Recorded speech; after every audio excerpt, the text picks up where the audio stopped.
Bora lá. Eu vou apresentar a professora.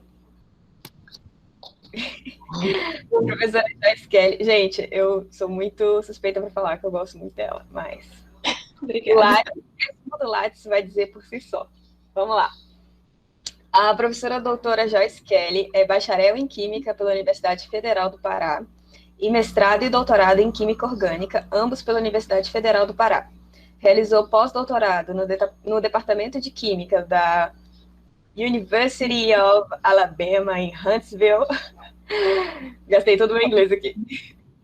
E foi bolsista do programa Ciências Sem Fronteiras. Atualmente é professora associada primeira da Faculdade de Biotecnologia do Instituto de Ciências Biológicas e participa como docente permanente nos programas de pós-graduação em biotecnologia e programa de pós-graduação em química da UFPA. Na graduação, ministra aulas na Faculdade de Biotecnologia, na qual exerceu a função administrativa como diretora no biênio de 2018 a 2019. Além disso, atua como consultora científica do Aromatic Plant Research Center nos Estados Unidos, é membro afiliada da Academia Brasileira de Ciências e no ano de 2013 foi a primeira mulher da região norte a ser laureada com o Prêmio para Mulheres na Ciência, promovida pela Unesco, L'Oréal e Academia Brasileira de Ciências. Possui experiência na área de química de produtos naturais, especialmente em óleos essenciais e aromas. Suas linhas de pesquisa envolvem estudos da composição química, bioprospecção das atividades biológicas, variação de metabólitos durante a interação planta-patógeno e diferentes condições de cultivo, desenvolvimento de novos produtos a partir de óleos essenciais e graxos e biologia molecular de plantas. Ufa, peguei fôlego aqui. Bom, pessoal, boa noite. Posso falar? Pode, fica à vontade.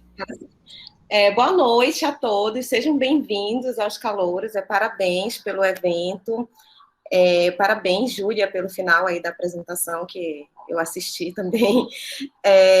Eu gostaria de falar para vocês que é sempre um grande prazer poder dar as boas-vindas para os Calouros, né? Espero que estejam a maioria aqui. Vou falar um pouco do meu trabalho, muitos já conhecem, né? E eu vou mostrar alguma coisa aqui rápido que eu fiz, assim, meio aqui na correria, para apresentar para vocês sobre alguns artigos que a gente vem publicado ao longo desses anos da minha linha de pesquisa, que é Química de Produtos Naturais, especialmente óleos essenciais, tá? Então, só um minuto que eu vou fazer a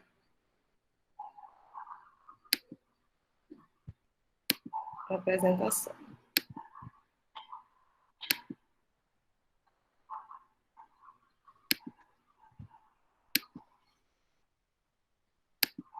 Vocês conseguem ver a tela? Sim. Sim, né? Então, eu vou falar o tema do meu trabalho, como a Mônica falou, né? Eu sou química e eu trabalho com química de produtos naturais, principalmente com óleos essenciais e aromas da Amazônia, e vou falar um pouco de suas aplicações, tá? Então, os óleos essenciais são produtos de origem natural e que eles têm um universo muito grande de aplicações, como eu vou mostrar para vocês. A minha linha de pesquisa, elas envolvem vários focos diferentes, né? Então, eu vou mostrar para vocês alguns dos focos que a gente tem trabalhado. Então, para não ficar muito extenso, eu não vou falar de todos, né? Mas, basicamente, algumas das linhas de pesquisa que eu tenho desenvolvido nos últimos anos. Um deles é o estudo da composição química dos óleos essenciais, que fala sobre as variações que um óleo essencial pode sofrer em função da sazonalidade, como, por exemplo, a estação do ano, né? No caso, a estação do ano, o ritmo circadiano, que é o horário que a planta é coletada, sobre a influência que pode exercer as condições de cultivo. Como assim as condições de cultivo? Às vezes um solo rico em fertilizante, ele pode produzir substâncias diferentes no óleo essencial, e também a ocorrência geográfica. A ocorrência geográfica, ela diz a respeito de plantas que podem mudar sua composição química de acordo com o local de coleta. Então, vocês não sabem, os óleos essenciais são produtos que são resultantes da interação da planta com o meio ambiente. Então, se a planta é trocada de ambiente, ela pode sofrer alterações de sua composição química. Uma outra linha de pesquisa, que é uma linha um pouco mais recente, é sobre a diversidade molecular das plantas aromáticas, onde eu estudo a existência de alguns marcadores genéticos característicos de algumas famílias de plantas para sua autenticação, tá? Então, assim, a gente tem muitas espécies que são morfologicamente muito semelhantes e que causam erro de identificação botânica. Então, a prospecção de marcadores químicos e genéticos, né, para caracterizar essas plantas. A outra linha, que é uma linha bastante ampla, é a prospecção de atividade biológica, que seria a aplicação desses óleos essenciais, como inseticidas, fungicidas, ou como fármacos, como os antitumorais, ou como anti-inflamatórios, analgésicos e etc. Né? Isso depende muito do que tem na composição química para influenciar na sua atividade biológica.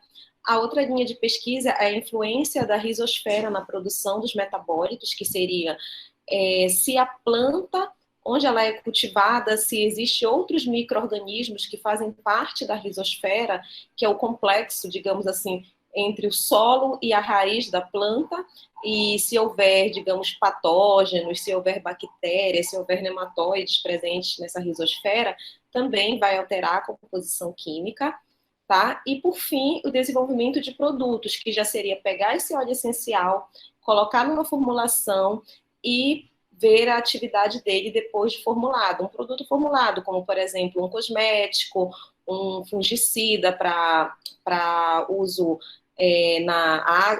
agronômico, ou ainda sei lá, um suplemento alimentar, ou de repente um remédio, né, um fármaco, uma cápsula, e por aí vai. Então, são todas essas linhas de pesquisa que fazem parte do meu trabalho recentemente. Então, vocês podem ver que tudo começa de uma pesquisa básica para depois gerar um produto final. Então, para vocês, né, que estão começando aí na carreira acadêmica em biotecnologia, a primeira pergunta é: o que são óleos essenciais? Então, eu acredito que hoje em dia, todo mundo já ouviu falar no conceito de aromaterapia, que seria a cura de doenças a partir do uso de óleos essenciais, que são produtos naturais, caracterizados por ser produtos voláteis e que têm um odor característico, tá? Então, os óleos essenciais, eles podem ser definidos como produtos ou misturas que têm um odor característico ou até mesmo podem ser inodoras. Mas, no geral, eles apresentam aquele cheiro específico, né? Então, quando a gente pensa numa essência, num óleo essencial, sempre a gente tem uma memória olfativa de alguma coisa associada, né? O óleo de canela, o óleo de cravo, o óleo de menta, o óleo de capim-citronela, que é muito utilizado, o óleo resina da andiroba, da copaíba, a gente tem esse cheiro característico associado a essas espécies que são mais conhecidas.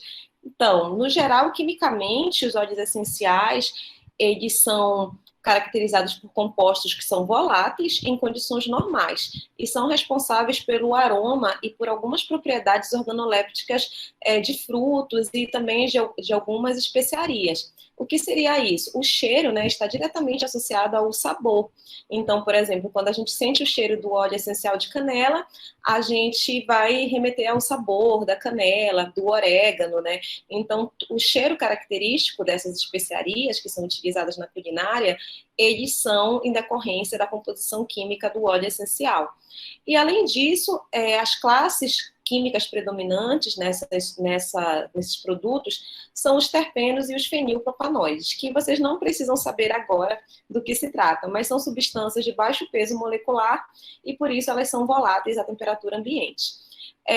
Além disso, os óleos essenciais eles podem ser extraídos de diversas partes das plantas. Eles podem ser extraídos de flores, folhas, cascas, rizomas ou ainda de frutos, como, por exemplo, dos frutos cítricos, da casca da laranja, da casca do limão. Aqui, exemplos de rizomas que têm óleo essencial: o gengibre. A gente tem as cascas, como as cascas de canela, que tem muito óleo essencial, folhas no geral, e também ainda algumas flores. Muitas flores produzem óleo essencial em quantidade significativa. No geral, as flores não têm tanto óleo essencial, mas algumas delas também produzem.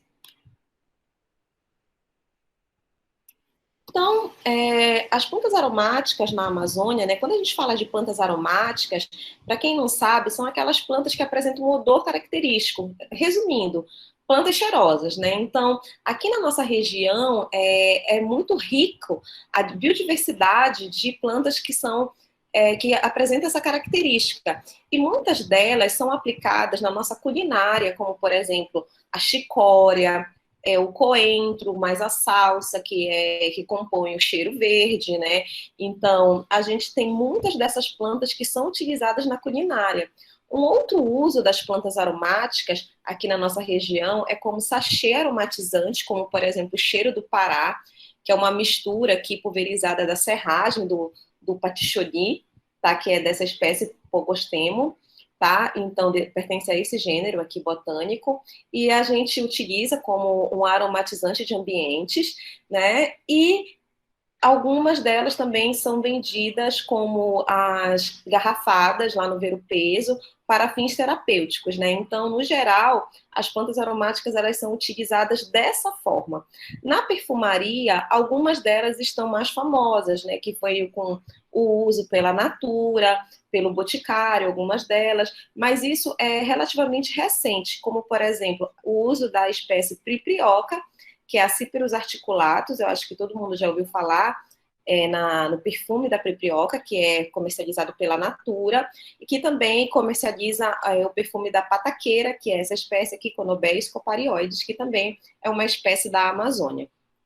Tá? Então, assim, a gente sabe que existem muitas plantas aromáticas que têm muito potencial econômico, muito potencial terapêutico, e que não são exploradas da sua devida forma, né? Porque, imagina, é uma imensidão, uma vez que o bioma Amazônia, ele ocupa, só no Brasil, 40% do território nacional, fazendo com que ele englobe a maior biodiversidade de plantas e animais do planeta, tá? E uma maior, digamos assim, fábrica de moléculas bioativas, né? Então, a floresta amazônica, o bioma Amazônia, ele é um verdadeiro laboratório que sintetiza o tempo todo moléculas bioativas.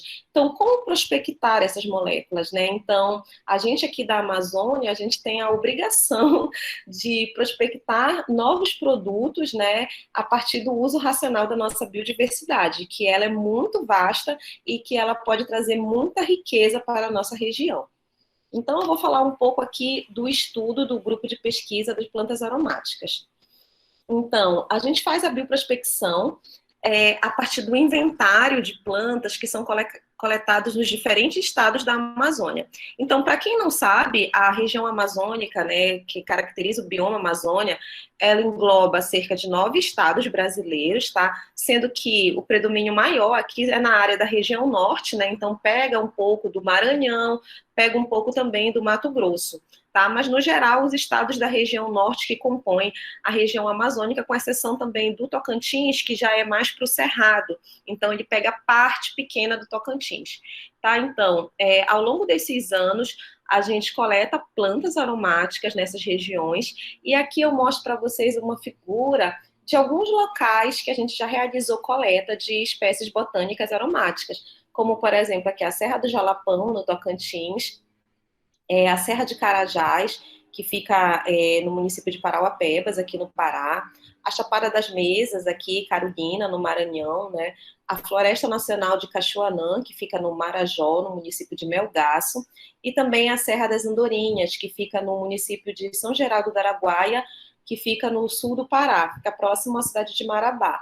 Então, como vocês podem ver, a gente sempre faz coleta em locais bem bonitos, né? Só que, na verdade, isso não é uma mera coincidência. É porque, no geral, gente, essas localidades, elas são áreas de preservação ambiental.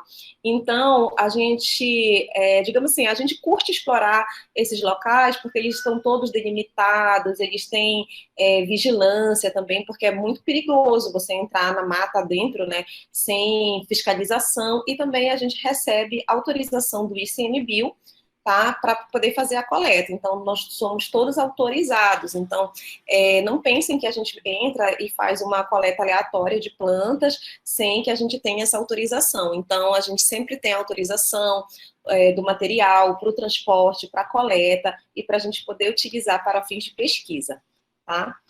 Então, ao longo desses anos, depois que a gente coleta essas espécies, a gente desenvolve alguns passos experimentais que são o básico da rotina do nosso laboratório, tá? Então, lógico que a gente faz mais coisas, mas esse aqui é o básico, digamos. Qual é o passo primeiro? É a identificação botânica da planta. Como eu falei para vocês, existem muitas plantas que são semelhantes morfologicamente e que não tem nada a ver, né? Às vezes não é a mesma espécie, elas podem ser confundidas facilmente como se fosse a mesma espécie. Depois, esse material botânico, ele vai passar por uma etapa que nós chamamos a etapa de processamento, que ela envolve a secagem da planta, a moagem e, posteriormente, a extração do óleo essencial.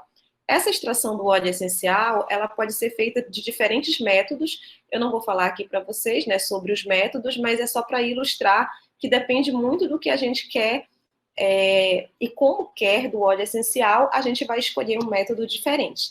Posteriormente, esse óleo essencial ele é analisado quimicamente e destinado para ensaios biológicos. Então, você pergunta assim, como assim? Então, vejam, gente, a biologia, nessa parte aqui, a farmacologia, ou a entomologia, ou a cosmetologia, tanto faz para onde vai ser aplicado esse óleo essencial, ele precisa da química. Por que ele precisa da análise química? Porque a gente precisa dizer qual é a substância presente no óleo essencial que vai ser responsável pela atividade. E também, posteriormente, se der uma boa atividade, quando a gente for formular um produto, a gente tem que saber quem é o princípio ativo e também determinar o mecanismo de ação do meu fármaco, né, do meu agrotóxico, depende muito da aplicação, né, do que a gente quer, do meu inseticida, né, então a gente tem que determinar o mecanismo de ação. Então, sem a química, a gente não pode fazer um ensaio biológico, digamos assim, bem suportado, bem embasado, né. Então, veja, nessa questão de óleo essencial na aromaterapia, muitas pessoas leigas que não sabem a composição química do óleo essencial, elas propagam informações que não são verdadeiras. Por isso que é muito importante nós ficarmos atentos se tem um controle de qualidade da amostra. Posteriormente, depois que a gente segue todos esses passos, as amostras são catalogadas e inseridas no nosso banco de dados e, dependendo dos resultados, elas vão para a etapa final, que é a publicação dos resultados, em forma de artigo ou de eventos científicos. Tá? Ai, gente, desculpa, o telefone tocando. Deixa aí. Então, nós temos ao longo desses anos o que nós chamamos de uma base de dados de plantas aromáticas da Amazônia, onde nós alimentamos essa base com informações a respeito dos óleos essenciais. Então, para cada óleo essencial e para cada planta coletada, nós temos uma família, o nome da família, o nome científico, o nome comum da planta. O que seria o nome comum? Como que ela é conhecida, né, pela a população local, né, então a gente sabe que as plantas, a gente não vai falar o nome científico, e sim, por exemplo, não vou falar Cyperus articulatus, eu vou falar Priprioca, que seria o nome comum dela, tá? E aí também, nesse banco de dados, a gente coloca informações sobre o local de coleta da planta, onde ela foi coletada, para que ela seja catalogada, com algumas informações, como a distribuição geográfica, o hábitat, e depois a gente coloca também no banco de dados qual é a parte da planta que fornece o óleo essencial. Algumas plantas, elas são ricas em óleo essencial, como eu falei para vocês, na casca do caule, outras são nas folhas, então a gente tem que colocar. Então, quando a gente fala, por exemplo, o óleo da canela, o óleo mais utilizado é o da casca, mas tem que explicitar. Será que é o da casca mesmo ou é o da folha? Então, tem que colocar um parêntese aí para dizer de onde que foi extraído esse óleo. E o rendimento em óleo, também nós colocamos algumas características botânicas da planta, se ela é uma erva, se ela é um arbusto, se ela é uma trepadeira, se ela é uma planta invasora, e agronômicas também. Além disso, a composição química do óleo essencial e fotos dessas plantas, tá? Então, todos esses dados, eles estão presentes no nosso banco de dados do laboratório da base de dados de plantas aromáticas da Amazônia.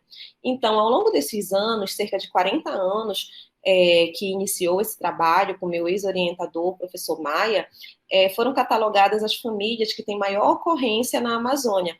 E a Piperácea é uma das mais distribuídas aqui, que são famílias que pertencem a essa espécie, seguida da Asterácea, depois vem a família Myrtaceae, a família Lamiaceae, Lauraceae e Anunaceae. Ah, existem só essas famílias? Não, gente, eu coloquei aqui em ordem decrescente de ocorrência de plantas aromáticas. Então, veja, existe uma infinidade de plantas na região amazônica, mas nem todas são aromáticas. O que são plantas aromáticas? Plantas cheirosas que produzem óleo essencial. Então, a composição química de um óleo essencial, quando a gente fala de um óleo essencial, pode variar muito. Ela pode ser uma composição química do tipo simples, como, por exemplo, ela pode apresentar, essa figura que ela representa o número de compostos presentes no óleo essencial, ela pode apresentar 80% de um composto, ou ainda ela pode ser uma mistureba de várias substâncias, tá? Que são, por exemplo, aqui esse óleo essencial, ele apresenta uma mistura de 50 compostos diferentes. Então, vejam só, aqui eu tenho 80% de uma única coisa, aqui eu tenho já 50 compostos diferentes, e que se eu fosse fazer um estudo da atividade biológica, eu não ia saber quem é o responsável por tal atividade. Então, quando a gente seleciona amostras para desenvolver atividade biológica, a gente prefere focar em óleos essenciais que tem uma mistura simples, para a gente poder inferir quem é o composto bioativo, tá? E ao longo desses anos a gente viu que algumas substâncias, elas são distribuídas em algumas famílias específicas. Então, como eu falei para vocês, não é que só ocorra esse tipo de substâncias, mas algumas famílias, elas são caracterizadas por algumas classes de substâncias, que depois vocês vão aprender comigo, né, ao longo do curso, o que são essas substâncias, tá? Então, por exemplo, a família Verbenaceae, aqui na Amazônia, ela é caracterizada pela ocorrência de monoterpenos, que são esse tipo de substância. Já a família Piperaceae, ela é caracterizada pela ocorrência de fenilpropanoides, que é esse novo grupo de substâncias aqui.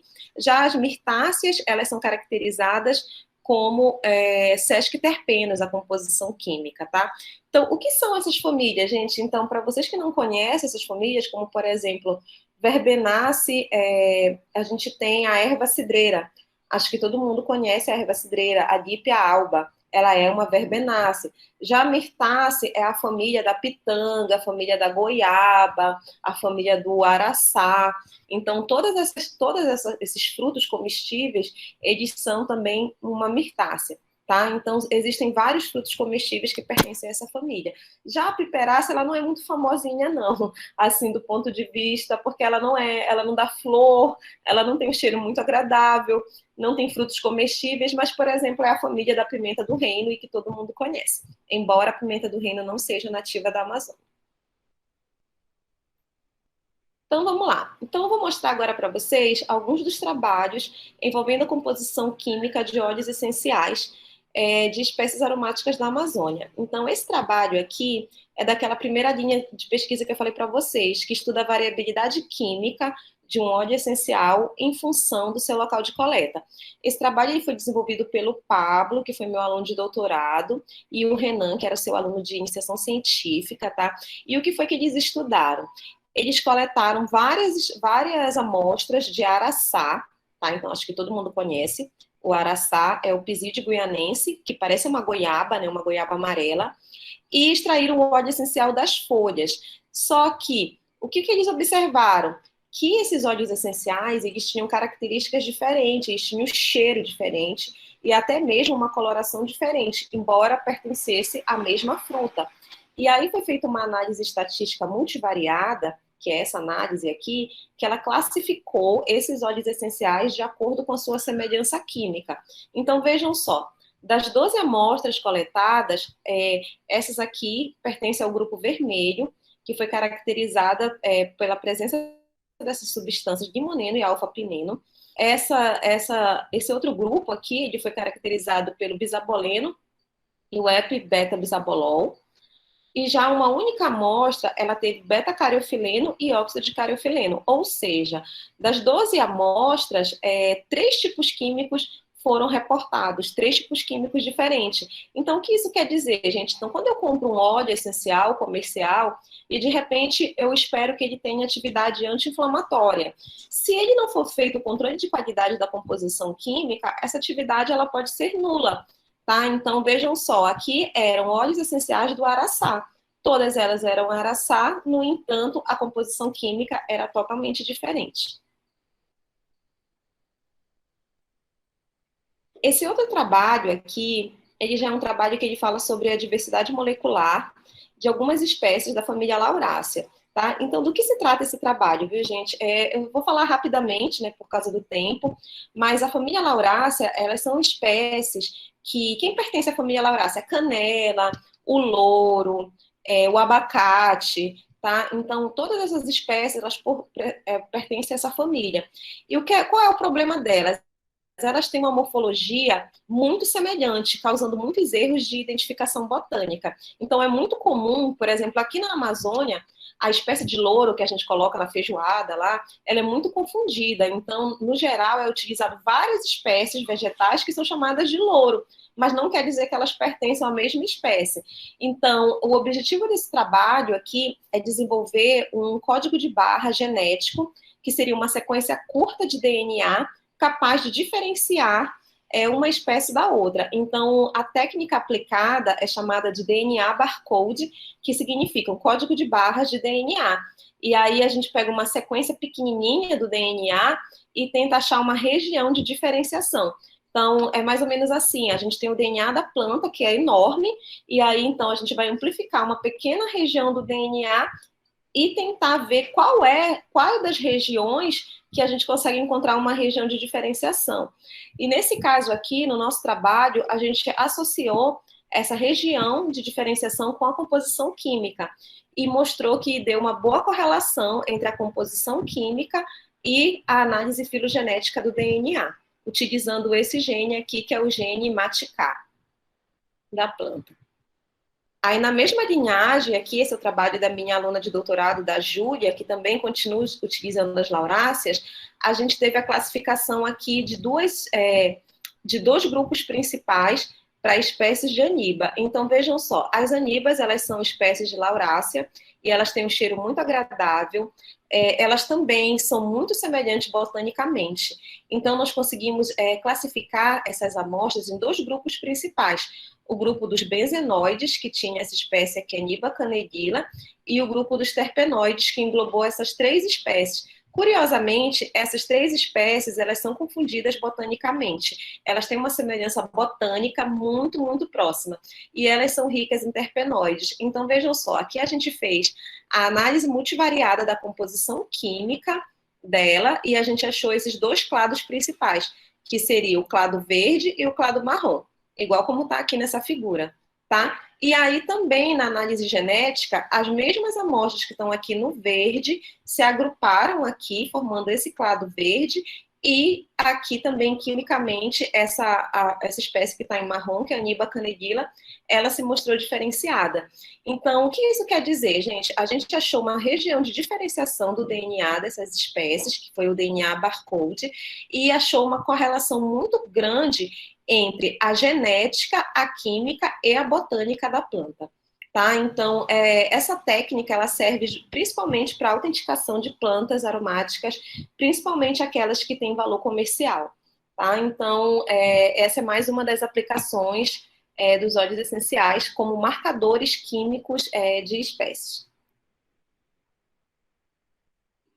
Aí aqui, esse trabalho, ele foi desenvolvido aqui na UFPA, mas teve a colaboração da professora Raquel, que trabalha, e da Laine, que também é técnica aqui da UFPA, que elas trabalham com atividade anti-câncer, e a gente pegou o óleo essencial da pitanga, tá? Então, nós extraímos o óleo essencial da pitanga. Então, quando eu falo da pitanga, não é do fruto da pitanga, tá, gente? É das folhas. E observamos que o óleo essencial, ele apresenta cerca de 50% desse composto aqui, que é o curzereno. Além disso, nós também avaliamos diferentes tipos químicos da pitanga. O que seria isso? Nós coletamos também pitanga em vários locais e observamos que a composição química também mudava. E foi classificado em 4 grupos diferentes. Tá? Então, aqui mostra que a gente tem 4 perfis químicos diferentes para as amostras de pitanga. Ou seja, nós coletamos 5 amostras e dentre essas 5, 4 eram diferentes entre elas, quimicamente.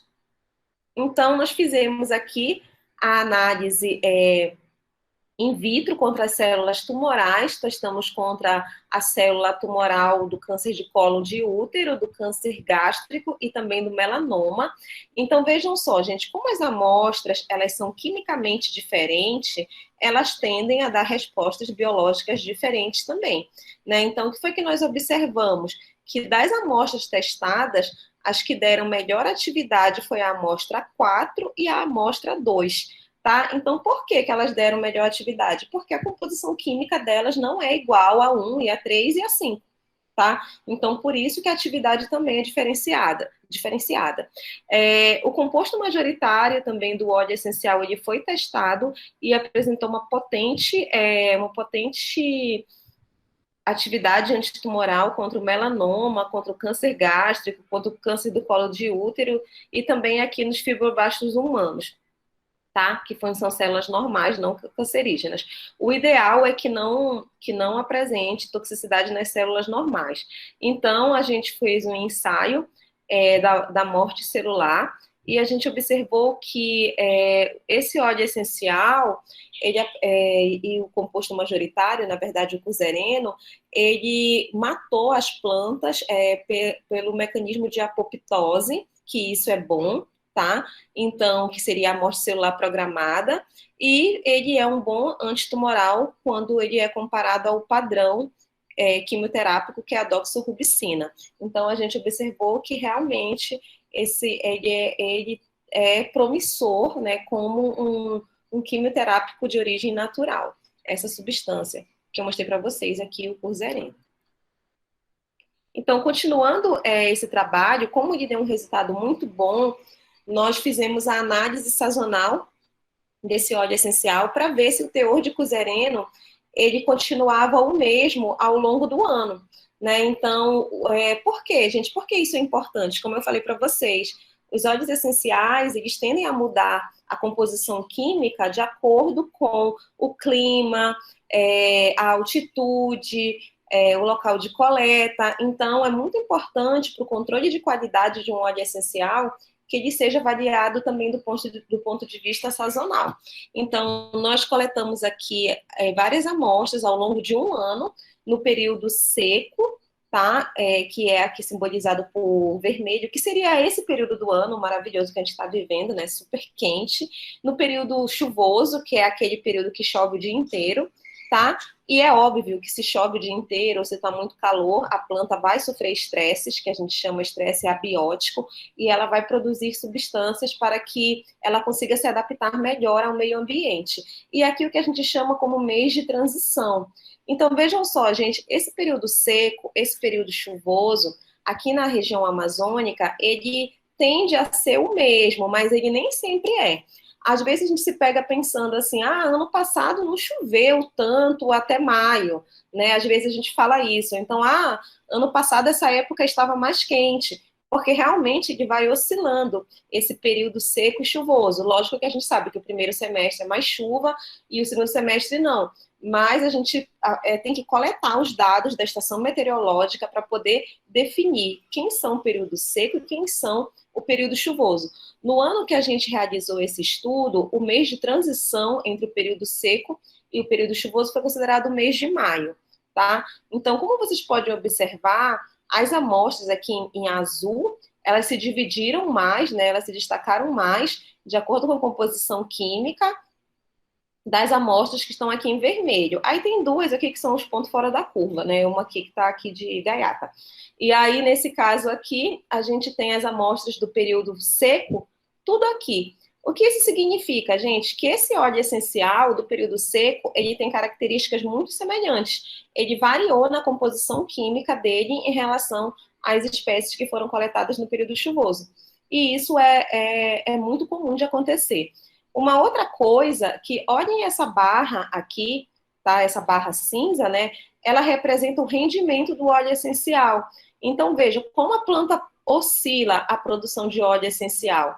Então, se de repente eu tenho uma indústria e eu penso assim, qual é o melhor período para eu coletar essa planta do ponto de vista de rendimento? Eu vou aqui, olha, março. Março é o momento da planta. Ela produz 3% de óleo essencial, um rendimento altíssimo em relação aos demais meses do ano, tá? Então, isso acontece sempre? Sim, tá? Então, vai variar de planta por planta, quer dizer que toda planta produz melhor óleo essencial no mês de março? Não, depende, né? Então, nesse caso, essa planta, ela conseguiu produzir melhor óleo essencial no mês de março. Então, aqui falando ainda da atividade antitumoral, tem aqui esse óleo essencial, que esse óleo essencial é coletado dessa espécie, que é a Pipera equali, que também apresentou um excelente resultado contra as células de câncer gástrico, com a IC50, que significa a concentração que vai inibir 50% das células tumorais, de 1,54, então uma concentração baixíssima. Então, ele se apresentou muito bem contra as células de câncer gástrico e também induziu a morte celular por apoptose após 72 horas de contato com as células tumorais. Também, ainda nessa linhagem de atividade antitumoral, a gente também tem esse outro óleo essencial aqui, que ele apresentou atividade antitumoral contra as células do melanoma. E ele tem aqui o delta-elemeno, que é esse composto aqui. Tá? Então, vejam só, os óleos essenciais testados, eles foram testados a 3 células, frente a 3 células, cólon retal, gástrico e melanoma. Então, ele apresentou só na célula de melanoma. Isso, às vezes, quando a gente vê o resultado, a gente pode considerar ruim, mas isso é muito bom, tá, gente? Porque significa que ele é um composto seletivo, tá? E qual é o problema da quimioterapia? A quimioterapia, qual é o problema? Que ela mata, né? Ela mata células, tanto as células tumorais quanto as células saudáveis do organismo. Então, se ela for seletiva frente a uma célula tumoral, é muito melhor. Concordam? Então, se ela matar somente a célula alvo, é muito melhor do que matar as células que não têm nada a ver com o câncer, digamos assim. Agora, uma aplicação diferenciada, que seria a atividade de óleos essenciais frente a fitopatógenos. Então, o que seria fitopatógeno, gente? São fungos que atacam plantas, né? E principalmente culturas que têm valor econômico agregado.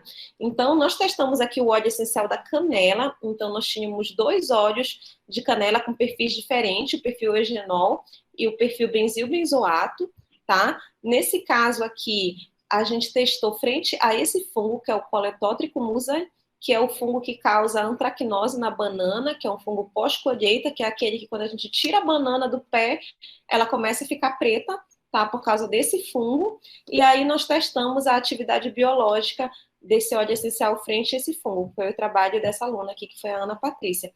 Então, o que foi que nós observamos? A composição química influencia bastante. O óleo essencial que tinha eugenol, que é essa substância aqui, ele inibiu 100% do fungo, e já o que tinha benzilbenzoato, ele inibiu cerca de 80%, e o benzilbenzoato sozinho chegou à inibição apenas de 50%. Mais uma vez, levando em consideração o controle de qualidade. Então, vejam, ambos são óleo de canela, só que eles apresentam composição química diferente. Um tem atividade e o outro não.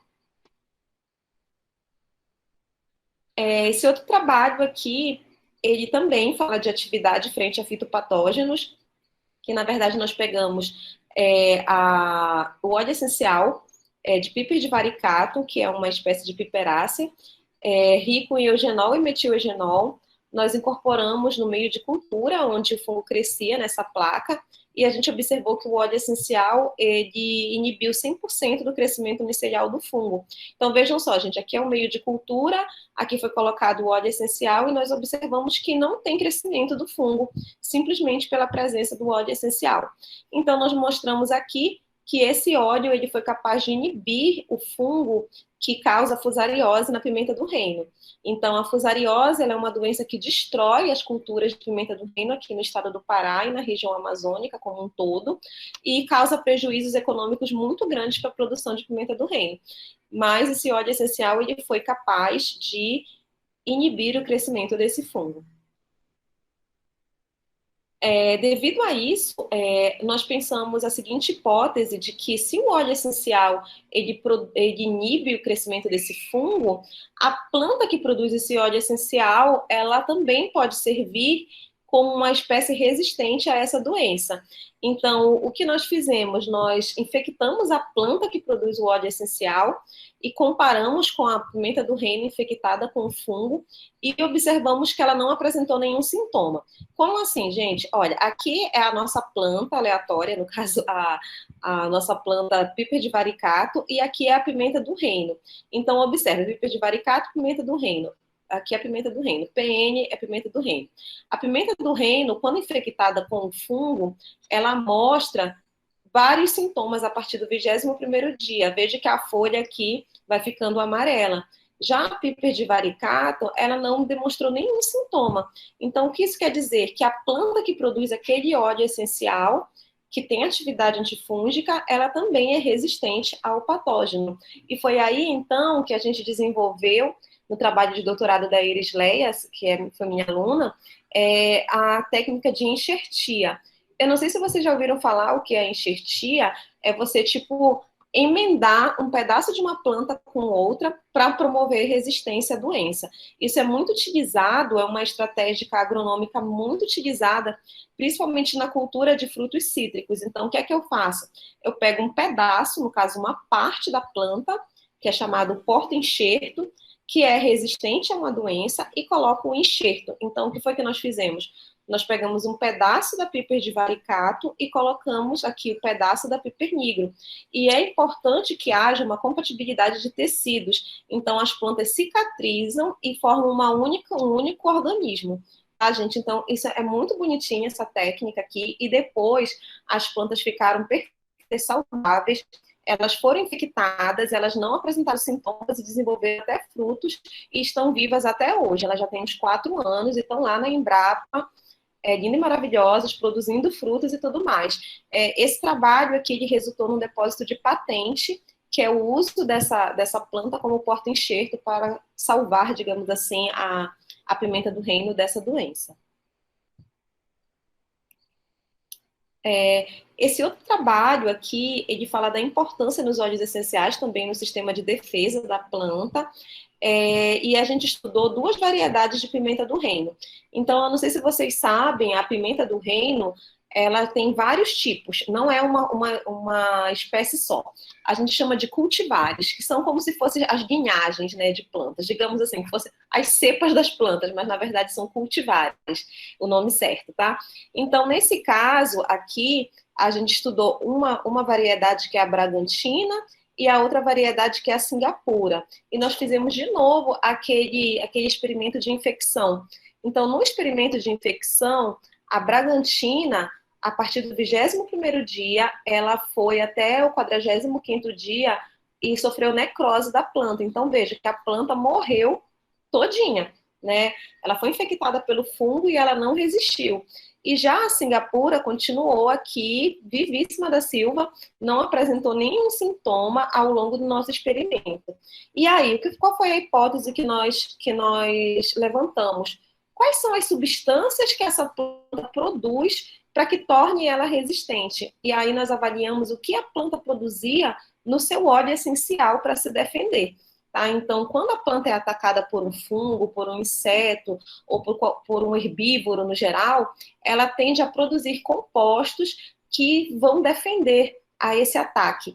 E aí nós observamos que o perfil químico das plantas era muito diferente. Tá? Então, o que significa que a Bragantina, que é suscetível, ela produzia substâncias diferentes, como essas duas aqui, o alfa-bisabolol e o elemol, e a que é tolerante, ela produzia substâncias como o elemeno e o beta-cariofileno, tá? Então, obviamente, não vou falar detalhes para vocês, mas vejam a importância do perfil químico volátil na defesa da planta. No caso, a importância do óleo essencial para o sistema de defesa de uma planta.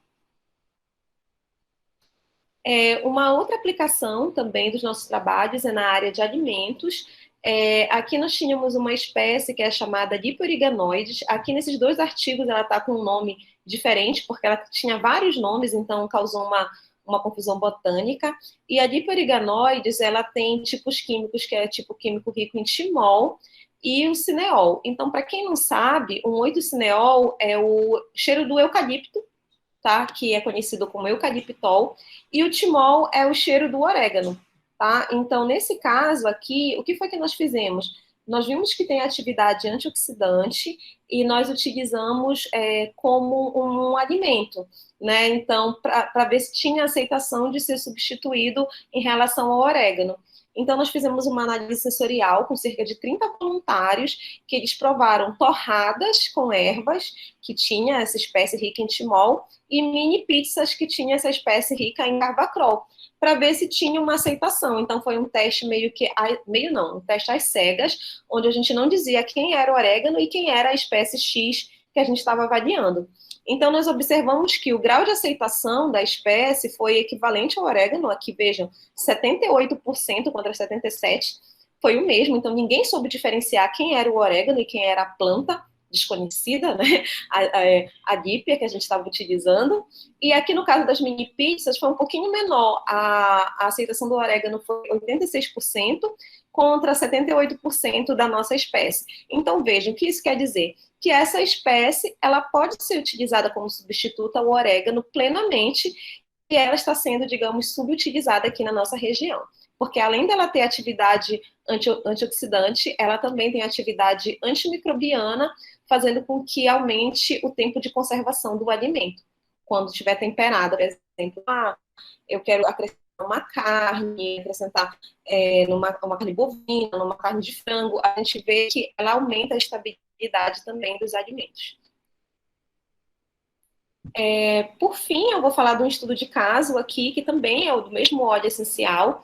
Já nesse caso, nós trabalhamos com esse óleo essencial para uso cosmético, que é a espécie da Dipioriganoides, também a mesma espécie que eu falei lá, que serve para comida. A gente viu a capacidade dela inibir uma enzima chamada tirosinase no organismo. E o que essa enzima tirosinase faz? Essa enzima, ela é responsável por catalisar a reação da síntese de melanina. Então, um bom inibidor da tirosinase, ele pode ser um potencial clareador de pele, tá, gente? Então, assim, a gente sabe que quem tem problemas de manchas de pele tem muitos efeitos colaterais. Então, geralmente, os antidespigmentantes que tem no mercado, eles causam irritabilidade à pele. Então, a nossa ideia era achar um novo clareador de pele natural e que tivesse um efeito colateral menor. Então, o que nós fizemos? Nós avaliamos aqui vários óleos essenciais da Dípia, deixando mais uma vez claro que esses óleos eles tinham composições químicas diferentes. Então, quando a gente olha aqui os cromatogramas, que são esses gráficos, a gente vê que eles têm composição química diferente, consequentemente, respostas diferentes. Então, o que deu a maior resposta aqui, antioxidante, foi o que estava rico em timol, essa amostra 2, ó. Vejam, ele deu 77%, e esses aqui só foram 25, 16, 49, mais uma vez ressaltando a importância da composição química para a atividade biológica, tá? Depois, nós fizemos um estudo teórico sobre a inibição da atividade antitirosinase, que eu vou falar para vocês, não vou falar isso agora, tá? Só para mostrar. E a gente viu que realmente esse óleo essencial, a amostra 2, ele foi capaz de inibir a tirosinase muito melhor do que os outros. Então, observe aqui, olha. A amostra 2 é essa barra aqui, olha. Essa barra, ela teve uma inibição maior até do que o ácido cógico na primeira etapa da síntese da tirosinase, tá? Já na segunda etapa, ela caiu. Ela não teve inibição na segunda etapa, mas ela teve uma boa inibição na primeira etapa da tirosinase. E aí o que mostra que ela pode ser um potencial agente no controle de distúrbios da pele. Sabendo disso, nós desenvolvemos uma formulação cosmética em parceria com a UNB para que essa substância ela fosse inserida num dermocosmético. Então, quando a gente pensa numa formulação, a primeira coisa que a gente tem que saber é se essa formulação ela vai liberar o composto de interesse e se a pele vai absorver. Como assim, gente? Se eu penso num dermocosmético, né? Então, eu tenho que testar essa substância para ver se realmente a pele vai absorver. Não adianta ter uma substância que tem uma atividade poderosa in vitro e que, no final das contas, a pele não absorve. Então, o primeiro estudo que nós fizemos foi testar esse óleo para ver se a pele, de fato, absorvia esse óleo. E a gente teve um resultado fantástico, que foi a pele conseguiu absorver cerca de 90% a 100%. Então, de acordo com as camadas da pele, que, por exemplo, a gente tem aqui o extrato córneo, é a camada mais externa da pele. Depois a gente tem o folículo capilar, que já é a do meio, e depois o resto da pele, né, digamos assim. Então, a gente conseguiu observar que essa substância na nossa formulação, ela conseguiu penetrar a pele até a camada mais profunda, com uma recuperação de 98%. O que seria isso, gente? Recuperação. Digamos que, por exemplo, eu coloco 10 miligramas da minha substância no creme. E aí eu vejo que desses 10 miligramas que tinham no creme, eu consegui recuperar 9,8, ou seja, 98% de recuperação, tá? Então, nós desenvolvemos, então, uma formulação que foi um sistema nanoestruturado, que ele permitiu uma maior solubilidade do óleo em água, porque, como a gente sabe, o óleo ele não é solúvel em água, então a gente tem que achar um veículo, uma formulação que torne esse composto solúvel em água e que torne ele mais estável à temperatura. Então, vejam, o óleo essencial ele é volátil. Então, quando a gente pensa numa formulação, nós temos que pensar em uma formulação capaz de torná-lo menos volátil, para que ele seja estável à temperatura ambiente, e principalmente quando se trata aqui da nossa região, né, que a gente tem uma temperatura ambiente muito alta. E aí, então, a gente também desenvolveu um sistema de liberação controlado do princípio ativo. O que seria um sistema de liberação controlada, gente? É que permita que o composto seja liberado por etapas no organismo para que ele tenha a sua ação prolongada. O que seria? Eu vou, por exemplo, passar o meu cosmético, não é interessante que ele seja liberado na pele em 5 minutos, e sim que ele seja liberado, sei lá, 10% no primeiro minuto, depois de 1 hora, mais 10%, né, para que ele tenha uma liberação controlada, que é a nova tendência, não só de cosméticos, como de fármacos também, tá?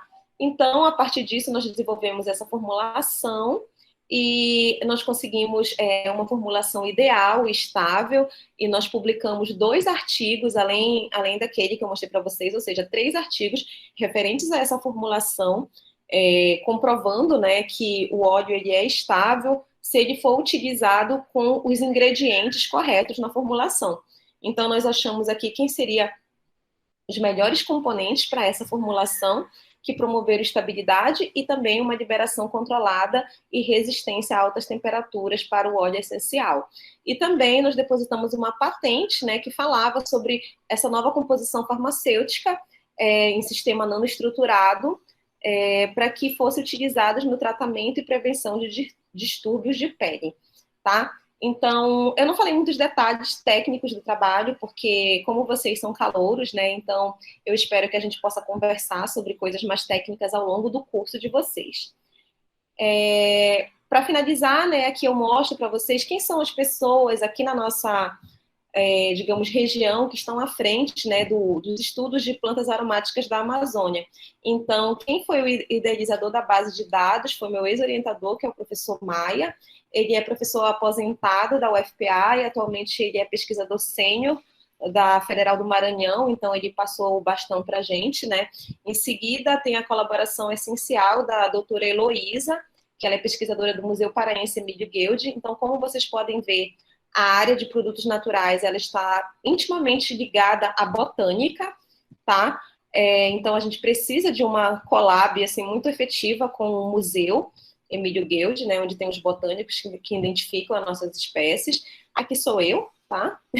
E agora é a nova geração, né? A gente já está, digamos assim, na 4ª geração dos óleos essenciais. O Pablo, que foi nosso aluno de iniciação, mestrado e doutorado, e que atualmente ele é também professor efetivo da UEPA. Eu também queria agradecer a colaboração do meu ex-supervisor de pós-doc, e que a gente se conheceu em 2015.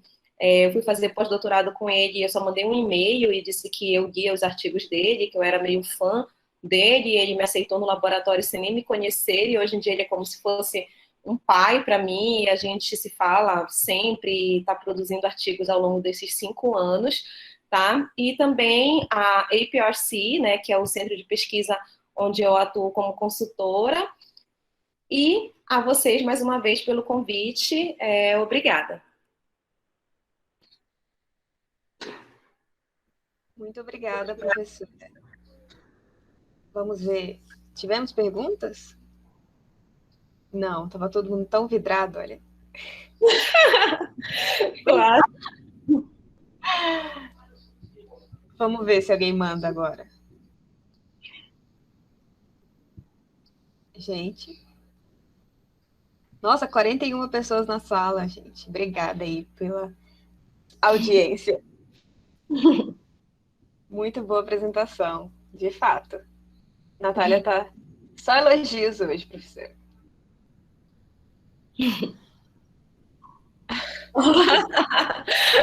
Eu também não vejo a hora de estudar pessoalmente, de dar aula. Eu disse que eu nunca mais vou reclamar dos meus alunos. Eu acho, né? Espero. A Camille falou amei. Foi só isso, professora, só elogios. Melhor é aula presencial, verdade. Eu não sei. Eu não sei se de repente. Eu sempre desconfio quando não tem pergunta, entendeu? Porque eu penso que as pessoas não entenderam nada quando não tem pergunta. E aí, ou entenderam tudo ou não entenderam nada. Então eu fico meio preocupada, assim, quando não tem nenhuma pergunta. Bora ver. Bora, gente. Eu acho. Vamos dizer que eles entenderam tudo. Então vamos partir do pressuposto que. Olha, eu já ouvi essa desculpa várias vezes. Olha, tu acredita que uma vez eu fui para um congresso e no congresso eu expliquei o trabalho todinho e ninguém me perguntou nada. Aí eu fiquei assim, gente, ninguém vai me perguntar nada. E disseram, não, mas é porque você explicou tudo. Aí eu falei, então tá bom. Né? Mas, então tá bom, vamos acreditar disso. Projetos. Então, a iniciação científica em todas as áreas que eu mostrei para vocês. Então, assim, geralmente depende do momento, entende? Então, por exemplo, agora eu estou trabalhando com todas essas áreas que eu mostrei para vocês, e aí depende do interesse do aluno. De repente o aluno me procura assim, professora, eu gostei muito daquela parte de fungos. Então, vamos lá. E outros perguntam assim, eu gostei muito da parte de cosmético. Então, assim, tem aluno que pensa que eu sou da farmacotécnica e que eu faço cosméticos no laboratório. E aí, tipo assim, então não é bem assim, viu, gente? A gente trabalha com a parte inicial do cosmético e no final o pessoal da farmacotécnica que tem todo o estudo para desenvolver o cosmético. Então, é só um suporte, né, que a gente precisa no final da etapa lá da formulação. Então, isso depende muito. Aí o pessoal, eu gosto mais. Então, eu procuro muito, muito também colocar os projetos em relação ao perfil dos alunos. Então, por exemplo, quando é da biotech, dá para pegar uma boa parte dos projetos, mas eu também tenho alunos da agronomia, eu tenho alunos da química, aluno da farmácia. Então, se o aluno é de alimentos, eu já penso em alguma coisa voltada para alimentos. Então, sempre assim. Então, é isso. Já pode entrar em contato para receber orientação. Olha, orientações são sempre bem-vindas, né? Mas eu tive que dar um tempo em receber novos alunos por causa da pandemia. Então, a gente acumulou muitas atividades de laboratório que nós não conseguimos realizar ao longo desse 1 ano e meio quase de pandemia. E a gente tem que esperar normalizar as coisas, mas eu agradeço o interesse. Acho que acabou, professora. Muito obrigada pela participação, por ter aceitado o nosso convite. Eu agradeço mais uma vez, tá? Então, obrigada por me convidarem sempre. Estou sempre presente nos eventos e boa sorte aí para os calouros, sejam bem-vindos. Vocês ainda tem mais palestra hoje? Tem mais uma e 2 sorteios. Um do Cabiotec. Quem é agora depois?